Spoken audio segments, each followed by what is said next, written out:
Good morning, good afternoon, good evening, whenever you're listening. Thank you for tuning in. This is Neutral Wrestling. I'm Danny and I'm joined by Dan. How are you today, mate? I am good, Danny. What about yourself?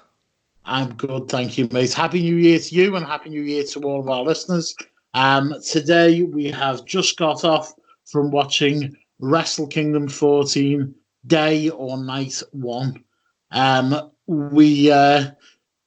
We've come away from this with our own little. We're looking at what's going on Twitter, and we got our own opinions on it, and they may vary slightly. But we'll start off with yourself, mate.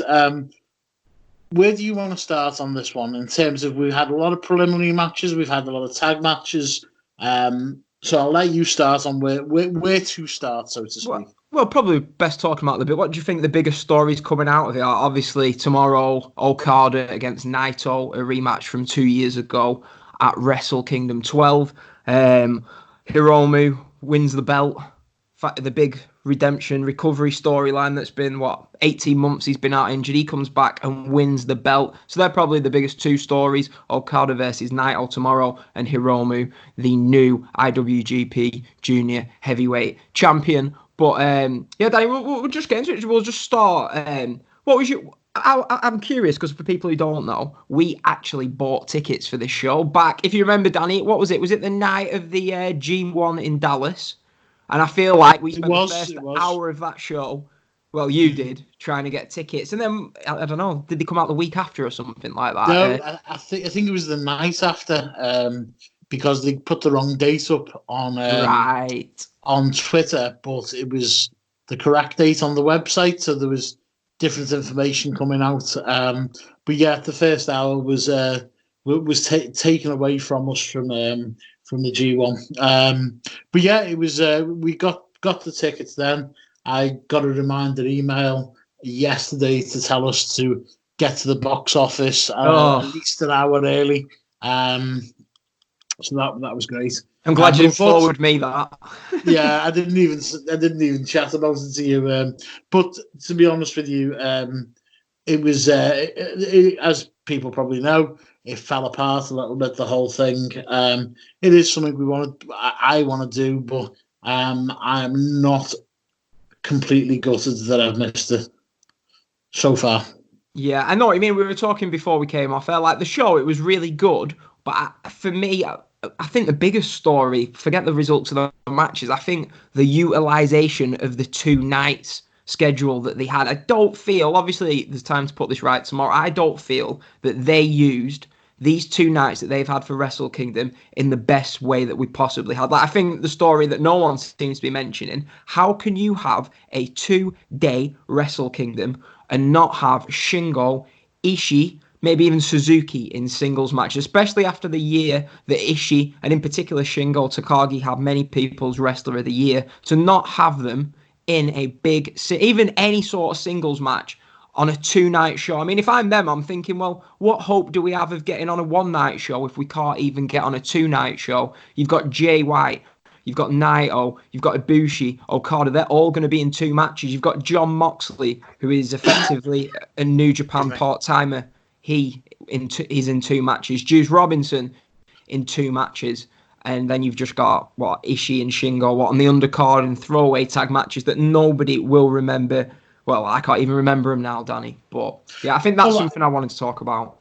I don't know. I can completely agree with you on Shingo. I think the Ishii is very much respected in Europe and in America, but in Japan, I don't think he's as much as a big deal as he is in the West, so to speak. He's that's why I don't think he's been given a singles match. With Takagi, the one thing you may say that there might be a spotlight for him on New Year's Dash, on which this year is on Monday.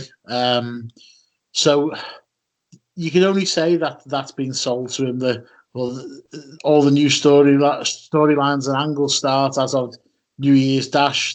Maybe you got something big for him coming up then. But I completely agree with you, and especially with Suzuki as well. We'll just have to see what happens going into this this next day and then the following day at New Year's Dash. Yeah, it's like we were saying, should we run through like each match by match? But really, if you think about it, the opening, I had it down as an hour and a half. I got up about 7, tuned in and out of the pre-show, and at 8 o'clock our time, the show starts, and I'm still sat there at 9:30, and I'm thinking, have I really seen a good match? Obviously the tag team title match was on the card, but was there really? I know we had Liger, but that was just bit of a nothing match, obviously for the moment more so than the match. But we're an hour and a half in to what is usually known as the best wrestling show of the year, without having any, I don't know, good wrestling matches and matches of really any interest aside from the Liger match. But yeah, what was your thoughts on the opening hour and a half, Danny? Were you the same as me? As you usually have the opinion of, well, it's New Japan, they have these tags that are building to the future on most of the shows, but usually on a Wrestle Kingdom we don't see those sort of matches. You might get one maximum, but to have it on Wrestle Kingdom, to me, it sort of took away the feeling of this being a Wrestle Kingdom, more so the emphasis on tomorrow's show than today's. I don't know how you felt about that. Yeah, I mean, you are right. Normally there's either a gauntlet match to start that takes up about 15 wrestlers, well, 14, 16 wrestlers, or they used to have the what do they call them? They call them the Wrestle Kingdom Rumbles or New Japan Rumbles. New Japan Rumbles, yeah. That's what they were. So a lot of the guys that they wanted to get on the card but didn't have anything specific for them to do would be involved in these matches, which would take up the entirety of the preliminary or the pre-show. So obviously that hasn't happened here. The matches there was a dojo versus dojo match, which was quite, it's got a little bit of a storyline behind it. Didn't really get much time, and didn't really get to see so much of the really talented young lions. But it is the biggest event of the year, so are you going to want to see? Are people going to want to see young lions in a pronounced match? I don't know whether they will or not. The one I enjoyed was Tenzan and Kojima versus Nagata and Nakanishi. It was only a quick 5-minute match, but it was hard hitting, strong style, old school strong style. Don't get me wrong, there wasn't a great deal of running going on during this match. I don't think cardio is anyone's friend in this match. But it was a good match to watch. I thought it was quite fun. But then, yeah, it just settled into then another 8-man tag, and then another 8-man tag, and then another 8-man tag. It just didn't seem there was no flow to it. And whereas I'd always, as you say, I will say, well, this will build up future matches. The only future match I think this built up was the one for tomorrow, Zack Sabre Jr. versus your favorite and mine, Sonada. So I don't know. I don't know how good that was or wasn't. The Bullet Club versus Chaos match didn't seem to serve any purpose either. They weren't bad matches. They were just. I just struggled to find out why they're on they're the just show. Matches you'd expect to see on a Road 2 show. Do you know what I mean? Yeah. I watched 3 nights of Road 2 shows, bits of it last night. Do you know what I mean? I don't need this at the start of a Wrestle Kingdom. People have flown from all over the world. Like, if you're looking at Dominion last year, Danny, Dominion, the second match on that, the first 2 matches on Dominion, you'd expect tag matches or whatever. No, the first match on Dominion, I think it was Moxley. Who was it Moxley against? What's his young lion called? The name? It was Shota Umino. Yeah, Shota Umino against John Moxley. The second match, if you remember, was a really good Nagata match against Shingo. So they started off that show with 2 singles matches, with Dominion's like their second biggest show of the year. And if you rewind even further back to last year's Wrestle Kingdom, the opening match was a great match between Ibushi and Will Ospreay. So to go from that to just start, do you know what I mean? With it was like I wanted garlic bread to start with, not like a little dish full of peanuts, if that makes sense. But yeah. Yeah, well, I wish I could see your face now. But yeah, do you know what I'm saying though? Usually I hate to compare it to a WWE show because you can't do, but usually you'd like to think on a huge show like this, the opening match, you'd go out there and you'd kill it. Obviously, they had the Liger match to open with, so fair enough. But in the second match, I would have liked a bit more of an important match than something. Do you know what I mean? I was worried, Danny, you know that I had to sort of problem out over the phone to do with football tickets today. And I was thinking, an hour into this show, I'm going to be missing something big. And really, it was no problem ringing up the ticket office to sort out my issue at 9 o'clock because there was nothing really going on. But anyway, I don't want to feel like I'm burying the show too much because the first half was, it was forgetful. It's not something that I'm going to remember at all. Probably not even tomorrow. But after that, we did get 4 worthy matches of the event that they were on, I felt. Yeah, I think we started maybe with the tag match. I really enjoyed seeing David Finlay and Juice Robinson get the win on this one. Gorillas of Destiny are a great team. I think they always get me up for a show. However, it was good to see a little bit of young blood, bit of something refreshing in the division. It was a decent match. I thought it was back and forwards. Some strong shots coming in here as well.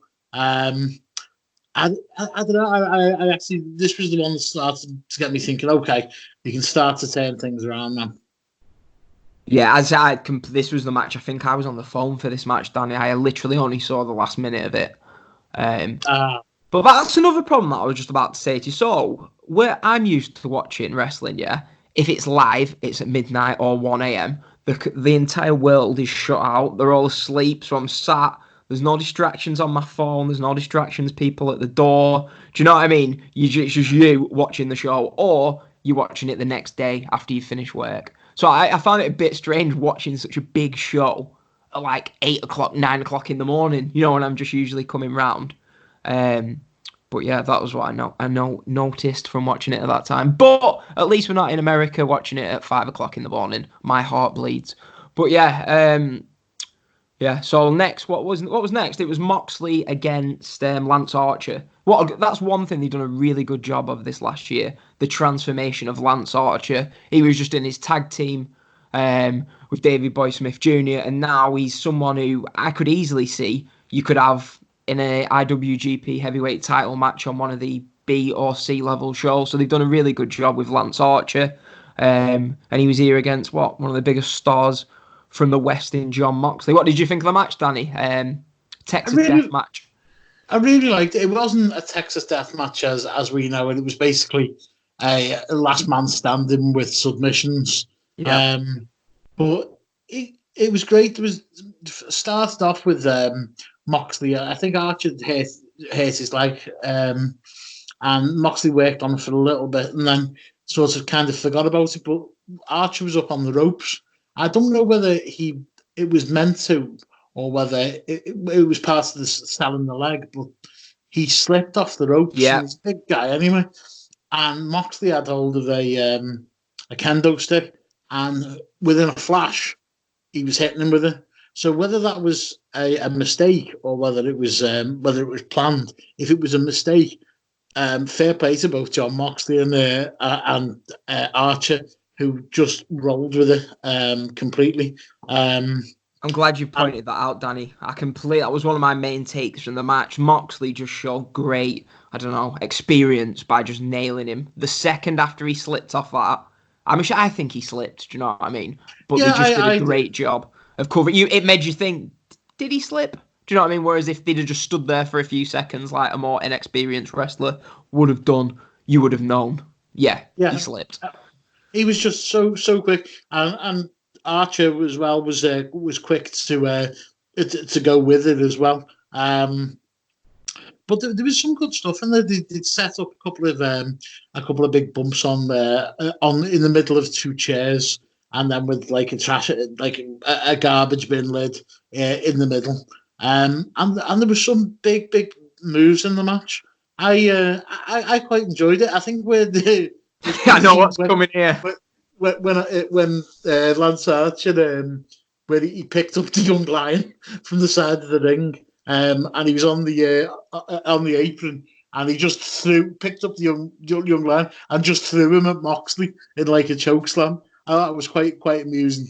Yeah, what did you think of the carrier bag spot? I seen your post in the The WhatsApp test group. could have done without that personally. When he just pulls like, but it wasn't even like a carrier bag. It was like one of the, one of the ones you get for when you get a bit of cheese or pasta in Sainsbury's. Yeah, Um, at the deli counter, and he tried to smother it. But I could have done without that, to be honest with you. But it's a very very small criticism. yeah. It looked like a cheese bag that my nana would bring back when she gets some Lancashire cheese from the market. That's exactly what it looked like. Yeah, no, yeah, exactly.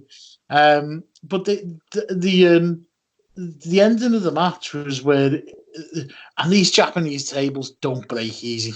And it was like a dirty deeds into or the death rider, they're calling it, sorry, into the two tables, and the two of them snapped violently instantly, which was good to see because Moxley really threw himself into it, as did Archer. But it looked like Archer got quite a bad cut on his arm when he'd gone through the Yeah, I table. saw I that. don't know whether you noticed that, Yeah, but I did at the end. Yeah. and and that finishes the match. Counts 10 count, and John Moxley wins the match. Yeah, it was a really good match, wasn't it? But I don't know, I thought it was good for what it was, but I was kind of hoping Archer would get back up and we'd get another few minutes, at the end. I think that Mm. was stopping it from going from a very good match to an excellent match. But yeah, it was really well worked. Archer, I'd say I'm really impressed with Archer this last year. But yeah, really good match. What I know, Danny, I always press you for it, and you don't like it. But for these big four matches at Wrestle Kingdom, I want to know what you're giving it. Go on, throw I'd some give, at it.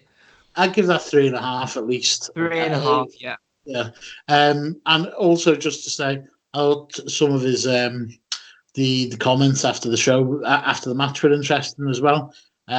Considering there's been all this talk about AEW and New Japan possibly looking at a partnership after it had been denied and denied, especially from AEW's side. I think John Moxley, he said something along the lines of, "I've come to Japan to leave with nothing or leave with everything," or something like that after the match. So when he was challenging Juice. So I don't know. It's a strange one, that, because it doesn't sound like he's hanging around if that's the sort of stuff that he's coming out with. Yeah, great time for an Amazon delivery. But sorry. But yeah, I know exactly what you mean. It was it left you thinking, is something coming from that? Do you know what I mean? But Sure. we will have Yeah. to see tomorrow on that one. Maybe when we record our next show, we will know the answer. But yeah, I went about 3.75 on that. It was a really good. It was the first memorable match of the evening. That's it. That's it. And then we move on to I think a lot of people were um, genuinely looking forward to this match, even if it had no build. Well, it did have build up, but even if it had no build up whatsoever, people would have been looking forward to it. And it's Will Ospreay versus Hiromu Takahashi. Dan, Yeah, let you start on this one because, well, it it's an. I'll just say that for me it was something different, but still good again from Ospreay in a match. Yeah, it was great. I like the way they told the story of Osprey just controlling the first, 2/3 of the match. He just Yeah, worked the neck, but he didn't work the neck as in like traditional working of the neck. It was a Will Osprey style of working the neck. It was it. I was thinking to myself, I thought these two could possibly. It was a great match, really good match. But I think maybe if he didn't have, say, if it was a year after Hiromu had come back and they just went out there, balls to the wall for 20, 25 minutes, they possibly could have had a better match athleticism-wise. But I did like the fact they had the story, worked on the neck. It helped because Hiromu has lost all 3 tag matches on the road to the Tokyo shows. I want to get your thoughts on this, Danny.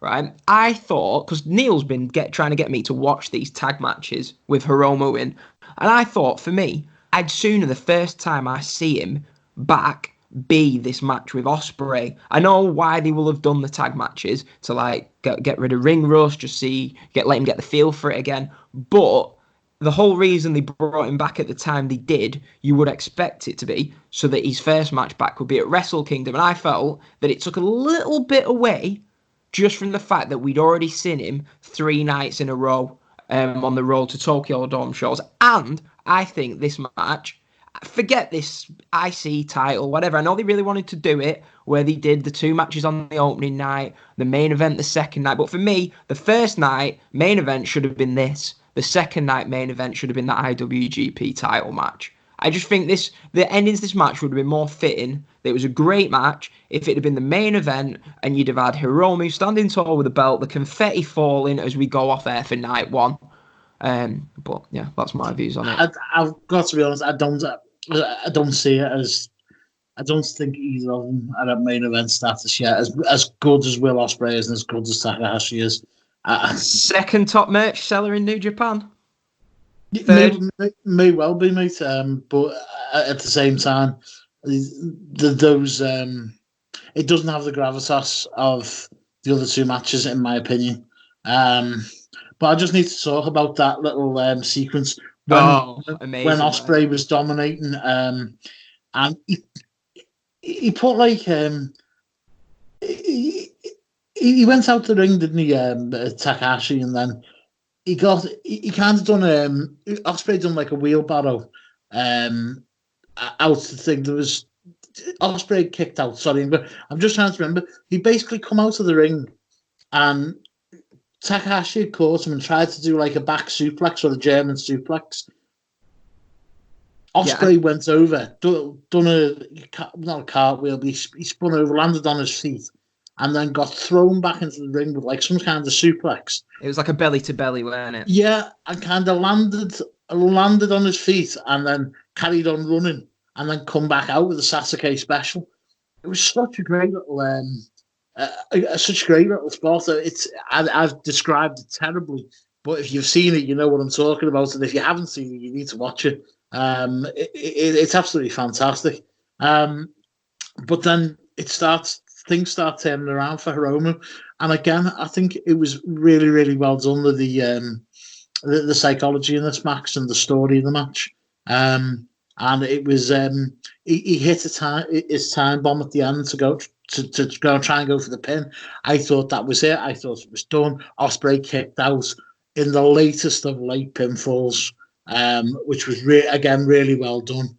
And then Takahashi does this kind of new move, which basically to me it looked like an inverted time bomb.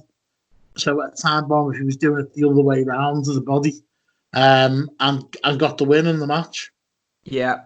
I mean, they did it in the Ospreay match last year, if you remember. They introduced a new finishing move, the Hidden Blade. That was the first time I think he'd ever done it on Ibushi. I think he concussed him, didn't he? Did you see the Hidden Blade that he did in this match? Yeah. Flipping heck, I thought he was gone. He was gone. It proper connected with him. It looks so good as well, doesn't it? I know. One of my favourite moments from this match, Danny, was, it might not be like, it's not like something you're going to put in a GIF or whatever, but they were just doing a striking battle in the middle of the ring, halfway, 2/3 through the match. And the roar from the Tokyo Dome when these punches were going, the crowd, it was just every punch, the roar was just fantastic. It was at that moment I thought, I wish I was there. It was the only moment, I think, throughout the show that was like, oh, I wish I was there for that. But yeah, this match, we were talking before, weren't we? That it was like, it was a great match. It might not necessarily be in the top 2, top 3 matches of the year come the end of it. I know people might be listening thinking, what? It was amazing. But I think it was a great match. And that's what, you know what I mean? Not every match is going to be match of the decade, 5, 6, 7 stars. This was, for me, like, I gave it 4.5, not that it matters.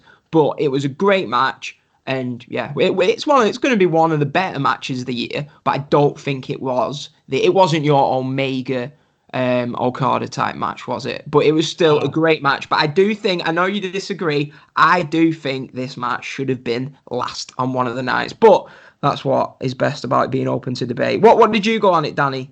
Did you have it as high as 4.5 or? No, I didn't. I had it at 4. It was a great match. I really enjoyed it. But it hasn't compared to a lot of the stuff that he's been doing over the course of the year. For me, it was so far.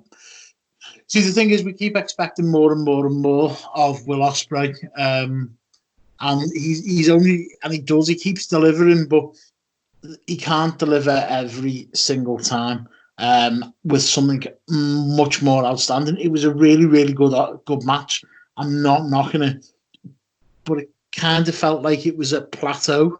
It was on the same level of not his greatest work, but certainly nowhere near his worst at the same time. If that makes any sense, it just wasn't that blow away Will Ospreay match that I thought we were going to get. As I say, I'm going to go 4 stars on this one, mate. What's your verdict? Yeah, so I was 4.5, Danny. I liked it a little bit more than you. But I say I think the performance from Ospreay is one of his best.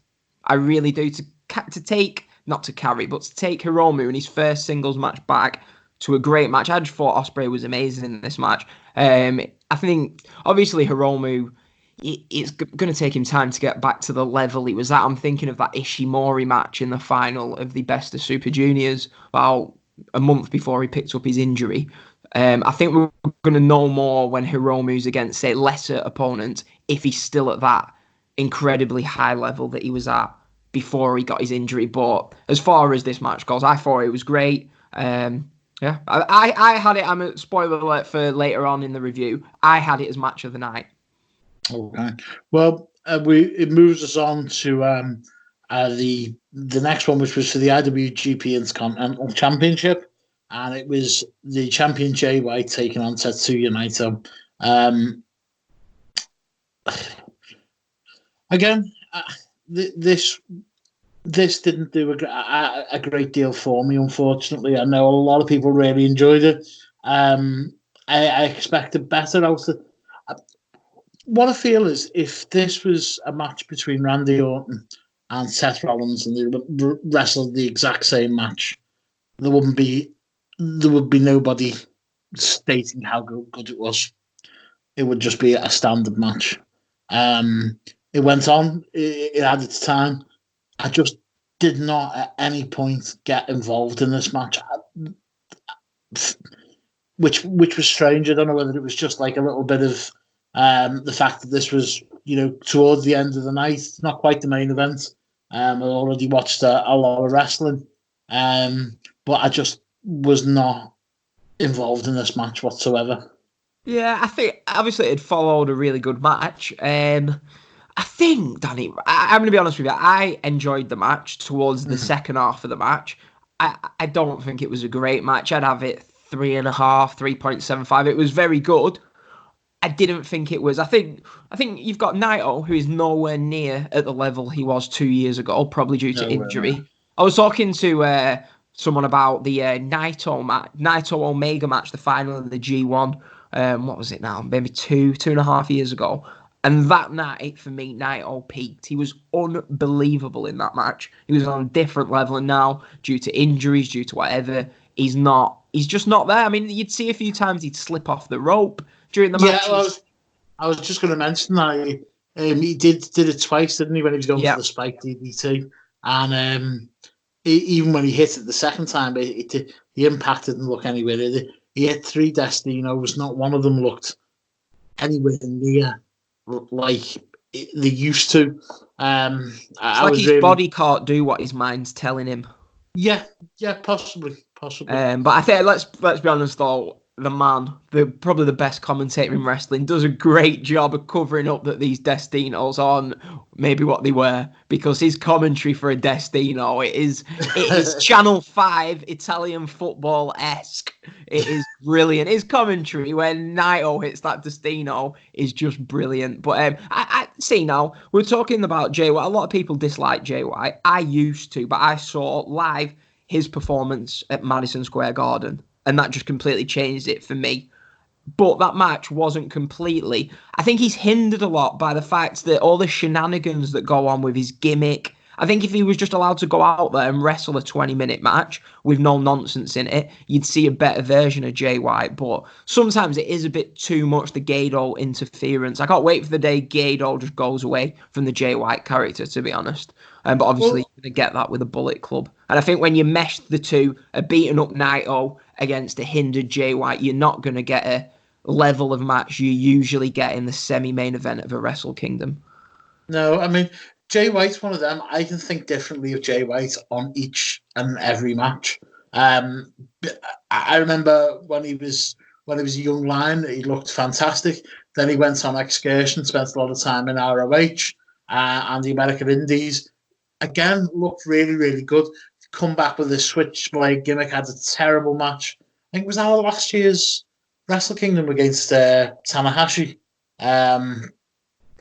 When he beat Tanahashi, I think it was when he debuted the Switchblade character. I remember that 2 years ago at Wrestle Kingdom, wasn't it? 2 years, was it? And it hasn't hit for me again. I saw him at Madison Square Garden. He looked amazing. There's been other times when he's looked really, really good as well. And again, tonight was just one of those. It was one of those times where, as you say, the sum of the parts didn't seem to add up with this whole match. So it wasn't a bad match. It sounds like I'm shitting on it. I'm not. It was an average match. I don't think it was a match to be semi-main event on the biggest night one of the biggest show of the year. Yeah, they had the block final as well in the G1, and that didn't live up to it. I understand why it's there, obviously, because it's leading to the double title match tomorrow. But it was a win for Naito after a Destino and a pin. And I'd say if it was given a star rating, it'd be like 3.25. Yeah, I think I went 3 3/4. I did like the last 5 to 10 minutes, probably a little bit more than you did. I'd say one thing that there's 2 notes I've got from it. Naito, because of the work that Jay White did on the knee, is going to be perfect for Okada to exploit in the opening of the match tomorrow night. Because obviously we know Okada loves his opening 15 to 20 minutes of slowly building the match up. So I expect to see Okada work on the knee. But the 3 count, why did Red Shoe sort of hesitate to count? Did he, I don't know. He went to count the 3 and then stopped and then tapped his hand. It was really strange. I don't know whether it was because he caught a knock earlier on. Yeah. And they've just done 1 kick out of a Destino. And I don't know whether he got himself mixed up. So yeah, I don't know, but it was 3. It was the right result. It did look a little bit odd though. Yeah. Yeah, so that leads us. Naito will be facing the winner of Okada Ibushi. This match, Danny, Okada Ibushi, main event of night 1 of Wrestle Kingdom, right? I've seen praise on Twitter. I'm reading through match of the decade, 5.5, 6 stars, unbelievable. I'm thinking it was a great match. In the G1, they did a block final where it was Okada Ibushi, and they did a match, and I'm thinking, they're saving that for Wrestle Kingdom. They're saving parts of this match for Wrestle Kingdom.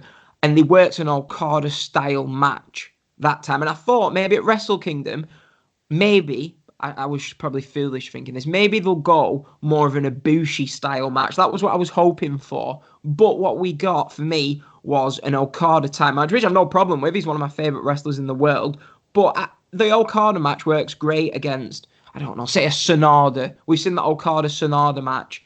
And I feel like this match in the opening 2/3 of it was more Okada-Sonada than the Okada-Ibushi match I would have been pictured. Though don't get me wrong, the last 10-15 minutes of this match were amazing, world-class, whatever you want to call it. I thought it was brilliant. But you can't overlook... I don't know, I was just waiting. I was waiting to get into it. Usually it takes me 10 to 15 to be hooked on an Okada match, and I felt like this sort of took 25 to 30. Like when the commentator said, we're 35 minutes in, I was like, what? 35 minutes? But I don't know whether that was just me, but it was a great match. But match of the year contender, it was not. I'm kind of the other way around. When it got, and the commentator shouted 30 minutes, I couldn't believe it had been 30 minutes. It seemed to have gone by so fast. No, I agree with that, Danny. That's what I meant. But at the same time, it did fly, which is a good thing. But at the same time, I'm thinking 35 minutes in, not a whole lot seems to have happened. Yeah, but I think what was a really good point of the match, and I agree, I think it was a really good match, and I don't think it was one of Okada's best either, and I don't think it was one of Ibushi's best, but it was still a really good match. The bits where the Okada was going full in on his kicks. Ibushi was going full in on his kicks, and then when he started punching him, when he was just flat punching him, and Red Shoes Uno had to take him away and basically saying, "Listen, you're facing disqualification if you carry on like this." And Okada sold it so well; he was just slumped in the corner. So that was really, really good and something that you don't always see. I really enjoyed the build up. The last 10 minutes were great, but again, it was a really, really good match. That kind of it wasn't. It was like a sparkler. It was really good all the way along, and then it just died. It just not that it died. It went out and the match was over. There was no up and down. It was just a really good pace throughout the match. I know what you mean. Like usually get that. You did get sort of the finishing stretch, but with Okada, I suppose was sort of trained. It was more 4. What did he hit? 5. Do you know what I mean? He hit 5. Oh, I was flipping out. Danny, long day. What's his finishing move called? I'm terrible with names of moves. Yeah, 5 how did I forget that? 5 Rainmakers. But I felt like it was more dominant Okada finish than back and forth finish that we might be used to, which I did like, but it maybe wasn't. In my head, this match wasn't how I would have pictured it coming out, but it was still great. I'm not saying it's not great. I love the kick outs from the Rainmaker. I loved the reverse Rainmaker when we thought he was about to hit it, and all of a sudden Ibushi pulled his own Rainmaker out of nowhere. That was really, really good. And I really enjoyed the finish. I really enjoyed the match. But when you go into Wrestle Kingdom, you expect something. You expect something well beaten. I don't know whether that was the case. As you said, you've been on Twitter and you're hearing a lot of people say the complete opposite, and that's fine. It's about opinions. I'm glad they enjoyed it. For me, I've come out of this first day of Wrestle Kingdom a little bit underwhelmed. Not disappointed, just a little bit underwhelmed that we didn't see something more. However, this is the first time that it's going to be a 2-day Wrestle Kingdom.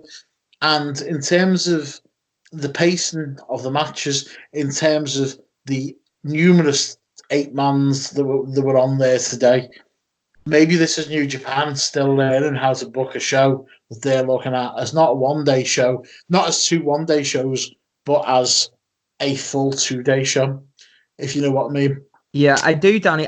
Do you know what? I was just thinking then, right? You're telling me that you love the opening bit of the match, right? And I had the problem in these 2 main events of just not being, I don't know, normally when the matches are going on a Wrestle Kingdom, I'm thinking, who's going to win? I'm dead into it. But I think one of the problems is we know that the big match is tomorrow.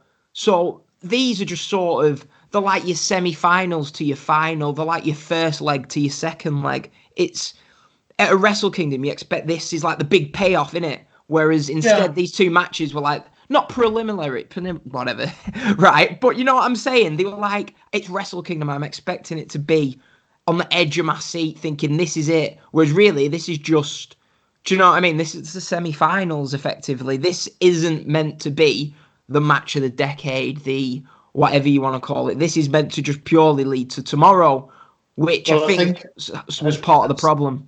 Just let me butt in there, mate, sorry, as well. We were talking, I think it was the night of or the day after the G1 Supercard. And it was just when Naito was starting to push the story about holding 2 belts. He wanted to be the first one. Now that was early April last year. So this has been a slow build, this storyline, but it's also been a slow build where for a large majority of that time, where this storyline's been building, he hasn't held the Intercontinental Championship since he lost it. So when he's lost it, and I think he lost it to the G1 Supercard, didn't he? Yeah, I think Ibushi. I know Ibushi. Yeah. And then when did he actually win it? Did he win it? I feel like he won it against Taichi maybe at Power Struggle, but I don't know. It's all. But for the great majority of this storyline, where he's been talking about having 2 belts, he has not worn either the Intercontinental or the World title. So it means that throughout this, since March or April, it's been building up to a point where you knew he was going to win at least one. You knew he was going to win tonight. So that kind of took away from it. Now, I think he's going to win tomorrow as well. He is. I'm sure we'll get onto that. But it has taken a bit of the edge off me because, I'll be honest with you, I could have probably called every single match on that card beforehand. Hold on a second, Danny. Was Jay White the champion going into this match? Say again. Was Jay White the champion going into this match or Naito? That's how uninvolved in this story it was Jay White. I thought Naito was going in as the champion. Do you know what I mean? So that just shows how, for me, I was concentrated on tonight. It's tomorrow. And this isn't something you watch regularly. You know what you're talking about, and for the fact that you've just forgotten that. It says a lot. But I'm hoping for a lot better tomorrow. Have we got time to have a little go through this card tomorrow? I am in no rush, Danny, whatsoever. But just quickly before we go into tomorrow's show, what are your overall thoughts on night one? If you had to, I forget scores, whatever. What are you? Yeah. I feel like we've buried the show, but we're not. We're talking about the negatives in the show. Don't get me wrong, 2 great matches, yeah, some good matches, but I think we're just that accustomed when it comes to a Wrestle Kingdom and when it comes to New Japan, expecting world-class stuff throughout the show. And if we're honest, we didn't get it. Not that there's a problem with that, because the main show, if we come out of tomorrow's show with the same feeling again, then I might be a little bit more like, ugh. But if the show that matters is tomorrow's show. It is. And I think, as I said, to sum up, it would be underwhelmed, not disappointed. Really good card. Was not a bad match on the card, I would say. There was some short matches and some just okay matches, but there wasn't a bad match on the card.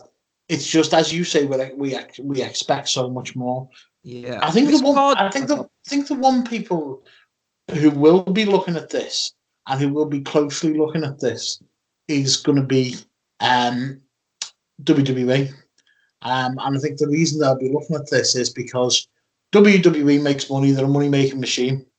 And I think they got the option to sell out an 80,000 seat arena over 2 nights once a year rather than just one night, when all their equipment is there and they're not going to have to double the production costs because everything's still there and logistics and stuff like that. I think they're going to be looking at this very, very closely. And I think we could see something. But that's an aside. Tomorrow we've got a lot more single matches. We've got a lot more going into tomorrow. We've got the last match of Jushin Liger. It's a big deal, and I'm really looking forward to it. I hope it can improve. As I say, we're not used to 2-day Wrestle Kingdoms, so let's hope that the momentum is all going into tomorrow. Yeah, definitely. That's the main show. But the interesting fact is, Danny, today was the sellout show, I think. Tomorrow's not sold out. So that's quite an interesting tidbit. But, yeah, and it's tough, innit? I mean, from a live personal perspective, I'd sooner there be 2 nights for Wrestle Kingdom if it's booked properly. Because for people like us who are considering going to Japan, I'd sooner go out there for 2 shows than 1. But I don't know. Sometimes I don't know. If it makes business sense, then I suppose it's worth doing. But as I say, like you said, it's only the first time they've done it. But I don't want it to come like we're shitting on the show. There's just things we maybe would have done differently, and our high expectations maybe were just too high. And we as fans still don't really understand how to view a 2-night event. Yeah, definitely. I mean, it's just natural, isn't it, Danny? Say if Okada no, well, it didn't work like that. But in the back of your mind, if you're thinking, I've got to go out there and work a 40-minute match tomorrow, normal people are not going to go out there and kill themselves unless you Kota Ibushi. But do you know what I mean? There's got to be that thing in the back of your head of, I need to be 100% tomorrow. But we'll see. Tomorrow's show then. Christ, an opening match, never open weight, 6-man tag gauntlet. That just sounds like. Well, What is Ishii doing in that? But again, it's a gauntlet. It's getting what we spoke about before. It's getting the people who need to be on the show, and it's not having 3 or 4 8-man tags over the course of the show. So I'm happy with it. I'll be honest with you. I'm happy with it. But as we said, we would have liked to see, from a selfish point of view, Ishii involved in a singles match. But yeah, it's the MVPs and Taguchi versus Chaos, Ishii, Yoshihashi, and Eagles, LIJ, Shingo, Takagi, and Bushi, and Suzuki-gun, Taichi, El Desperado, and Kanemaru, and Bullet Club, Fale, Owens, and Takahashi. It's a standard 6-man. Any relevance? No, not for me. Right, first match. Oh, they're opening with Liger again. Surprised, they've not. I know it's obviously, I'm guessing he's had a lot of influence on his final matches, but I watched Liger against Ishimori last February and they had a great singles match. So I was kind of hoping we'd get a Liger singles match, but instead he's teaming with Sano against Dragon Lee and Hiromu Takahashi, and I'm sure that'll be a good match, a very emotional match to start the show. And then what's next? El Fantasmo, Ishimori against Sho and Yo. That should be good if given time, Danny. Yeah, very, very much so. Ishimori is fantastic. El Fantasmo has just got better and better over the course of the last 18 months. I think we've said this every time we spoke about him. Yeah, it should be a junior tag belt on the line. Should be a good one. Yeah, and then British heavyweight champion probably will be. The heavyweight champion of Britain is probably going to be Sonada. It's going to be a sad moment in time for Britain. Yeah, but they have pretty good matches, Sabre and Sonada. I feel like we've seen that match so many times in the last 12 months. But it main evented the Rev Pro. Did you go to that Rev Pro show in Manchester in the summer? No, I didn't. It main evented that. But yeah, I've seen it countless times in the G1. I'm sure it'll be good. Every Zack Sabre Jr. match is usually good. Yeah, are you going with Sonada? I think it makes sense to go with Sonada. Yeah, I can go with Sonada. I would like to see Zach hold on to it from a personal point of view, but I'm really not that fussed. Yeah, it's probably going to be a good match. It's not one I'm invested in, but it should be good. And the next one I'm really invested in after the first match, Jon Moxley versus Juice Robinson for the United States Championship. Yeah, that'll be a great match. I think I'm expecting Robinson to win. I'm thinking they're trying to make Robinson into more of a star. He signed like a 4-year contract. He's moved over to Japan full time, I think. So they're obviously trying to make another Western star. So I fully expect Moxley to put Juice over in this match. I don't know. Are you saying Moxley's going to retain? Yeah, no. I think he's definitely going to lose. I find it. Why put that title? I mean, the title belt looks beautiful. I know I said this to you earlier on, and a lot of people really aren't asked. But this was brought up as a major title, a major secondary title, and I just feel having on Juice, who's great, but he's also a tag champ as well. It takes a little bit of the shine off that. Yep. Oh, excuse me. I agree with that, Tommy. So, I'm hoping to see Juice win the title, but let's have a long-term plan in place for what we want to do with this title. Whether it means getting rid of it eventually, or unifying it with another title. Let's try and do something, or just make it mean more. Um, moving on from there, Kenta versus Haruki Goto for the Never Openweight Championship. I didn't mention it before, but Goto, I haven't seen him in such good shape in the ring or looks wise for about 5 years. He looks absolutely phenomenal at the moment. The best he's looked for years. So I'm really looking forward to that match with Kenta. Yeah, Goto always delivers at Wrestle Kingdom in singles matches as well. Mm. Do you remember that match with Suzuki a few years ago? Was it the hair versus hair match? That was a great match. Absolutely fantastic. Really, really looking forward to it. And as I say, I'm glad he's got his mojo back. He's looking, as I say, probably the best I've seen him in a long time. Yeah, he went to train with Shibata in LA. And it's strange, they had that Shibata coming back in the G1. He came back in the G1, and then he was involved in physicality at Power Struggle. And it led you think, is he coming back? And to just, I don't know. Do you know what I mean? It reminds me of that time you had Brian and Shawn Michaels get into an altercation to not set up the match. But it just seems, I thought that Wrestle Kingdom, if you'd have asked me 6 months ago, I would have said Shibata against Kenta. But maybe they didn't want Shibata returning on the same weekend as Hiromu, or maybe he just can't return at all. Who knows? But yeah. Next, it's the two losers. The two losers, for some reason, get a number one contenders match for the heavyweight title. Ibushi versus Jay White, a rematch of the G1 final. A third and fourth place playoff. Yeah. And we know what we think of them, don't we? Belgium versus England, meaningless. Yeah, I think, I don't know whether we spoke off air before or whether I can only see this going one way, and it's with a Jay White victory, stepping into the number one contendership. Too soon for Kota to be going back into the fray. Maybe look at that towards Dominion. But yeah, I think it's Jay White all over this. Yeah, same here. They'll go into live and all. Well, the Osaka show's the end of January. Do you know what I mean? They usually have a big show at the end of March.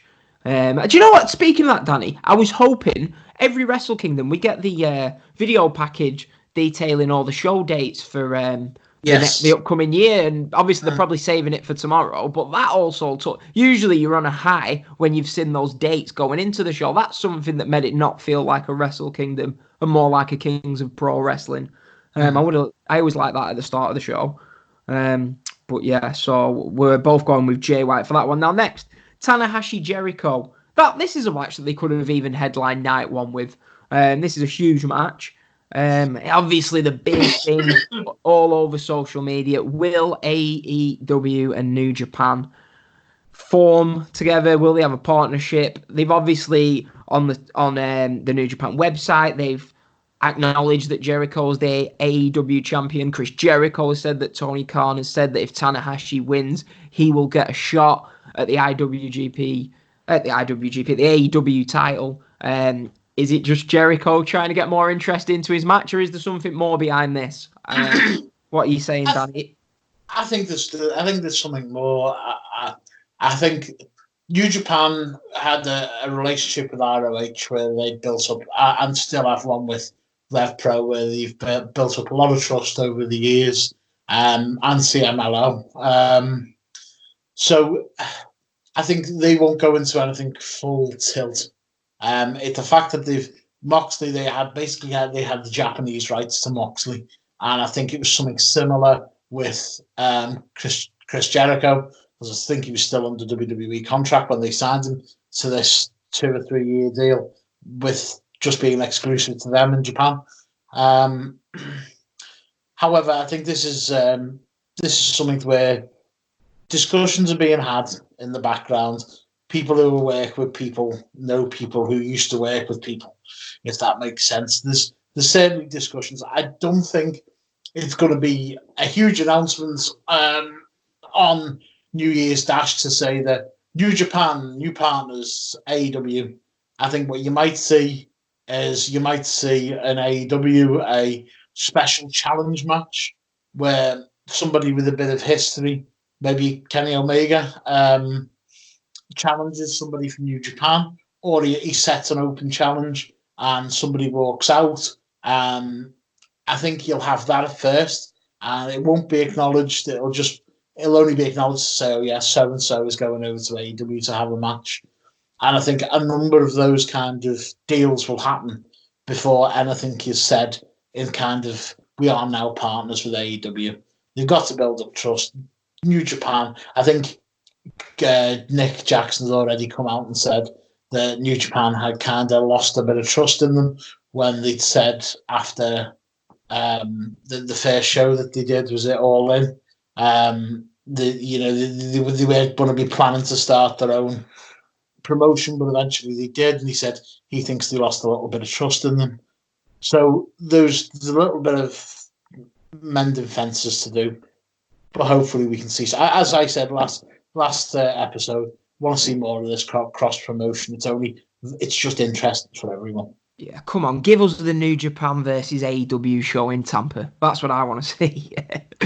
I don't think we're getting that, but that'd be great. They've not announced where Dynamite is the first week in April. You never know. We've not had the upcoming schedule for New Japan today. Who knows? No, that's true. I think we're clutching at straws for that.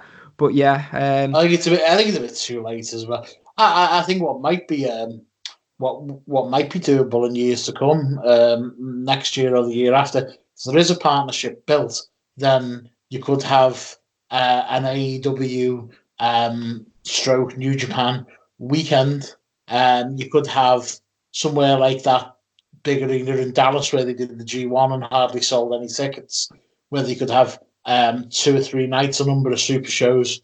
Obviously, Rev Pro are connected to New Japan, and a AAA, they're in a working relationship with AEW, so they're affiliated to different international and other brands. So maybe it could be like the way UFC has International Fight Week in Vegas. It might be a collaborative. That could be a possibility, and I think that would be really cool to go to. But we'll see. Yeah. Main event, Danny. Who are you going with? Okada versus Naito. Not unfortunately, but I think Naito's going to win. I think it's going to be the storyline ending to 2 belts, and hopefully his performances can start going up. And just to say as well, sorry, I see Tanahashi winning the match before. Yeah. So I'm hoping Tanahashi wins, because if he does, then that means there is some sort of, do you know what I mean? There's going to be, Tanahashi's going to wrestle in AEW if he wins the match. So I think we're all behind Tanahashi tomorrow to beat Chris Jericho. As for Okada and Naito, I think the storyline, like you said, it calls for a Naito victory. Obviously, he lost the match to Okada 2 years ago at Wrestle Kingdom. Outrage all over from New Japan fans as they wanted Naito to win that match.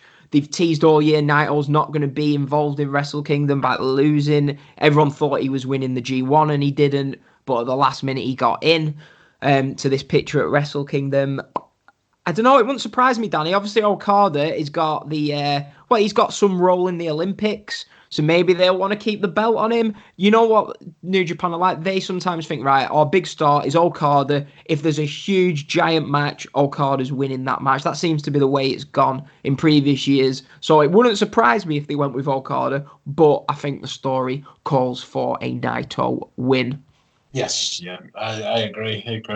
I'm really looking forward to tomorrow's show. I'm looking forward to it on the back of today. So maybe they've done the job, because it was a little bit underwhelming today, but we've got a lot to look forward to tomorrow. So possibly that's the hook. You've got you on the line now, and tomorrow's going to be awesome. Yeah, I feel more excited after we've just gone through the matches. Yeah. Do you know what I mean? I'm really excited for the double main event. It's going to be amazing. Yes, let's hope so. And as I say, let's hope Naito can really pull out a performance. Yeah, I mean, like I said, the 2 matches, Danny, I want to know who wins, which is what your big show of the year should be about. Whereas today I was a bit more, I hope it's a good match. I'm not really curious who's going to win, because I'm pretty sure it's Okada and Naito. Yeah. And Hiromu was never losing that match to Will Ospreay. So Tomorrow's a bit more unpredictable, and a bit more the repercussions of the winners of the double main event are going to impact the rest of the year and maybe further on than that. So yeah, tomorrow's show is a huge show. Are you getting up for it, Danny? I will be, mate, yeah. Are we doing a show straight after? Yeah. We're going to need to, because I'm going to have to get away for the derby tomorrow. Yeah, Liverpool Everton tomorrow. So yeah, that's it. I'm not going on North End today, so in no rush. But yeah, we will speak tomorrow. Danny, if you're listening to the show, please subscribe to the podcast. Just search Neutral Wrestling on Apple, YouTube, Podbean, Spotify, wherever you can get your podcast from. Yeah, hope you've enjoyed the show. We'll be back tomorrow to talk about day 2 of Wrestle Kingdom. And Danny, I will speak to you tomorrow. Happy New Year, all. Thank you.